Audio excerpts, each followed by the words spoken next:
আসসালামু আলাইকুম ওয়া রাহমাতুল্লাহি ওয়া বারাকাতুহু। আলহামদুলিল্লাহি ওয়াহদা ওয়াসসালাতু ওয়াসসালামু আলা রাসূলিল্লাহ আম্মা বা'দ। প্রিয় দর্শক, ইউনাইট টিভির পক্ষ থেকে নেপালের চন্দ্রগিরি থেকে আপনাদের সবাইকে স্বাগত জানাচ্ছি।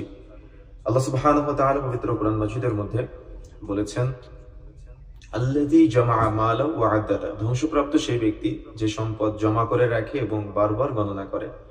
তার মানে এবং জমা করা এবং গণনা করার মাধ্যমে সে মনে করে ইহসাবু আন্না মালাহু আখলাদা, তার এই সম্পদ তাকে দুনিয়াতে চিরস্থায়ী করে রাখবে। এটা তার ধারণা মাত্র। প্রিয় দর্শক, অনেকেই যাকাত আদায় করে না, তার সম্পদ জমা করে রাখে, গচ্ছিত করে রাখে। দান সাদাকা করে না, সম্পদ জমা করে রাখে, গচ্ছিত করে রাখে। আর অনেকেই যাকাত আদায় করে কিন্তু মনে করে যে এটা আদায় করতে হয় তাই করি, কিন্তু আসলে হৃদয় থেকে ভালোবেসে যে যাকাত আদায় করবে, আল্লাহ সুবহানাহু ওয়া তাআলা অর্থ নামক নিয়ামত দান করেছেন, সেটা আল্লাহর রাস্তায় ব্যয় করতে হবে। এই চিন্তা ভাবনা থেকে অনেকেই যাকাত আদায় করে না, দান সাদাকা করে না। এমনি অনেকেই দান সাদাকা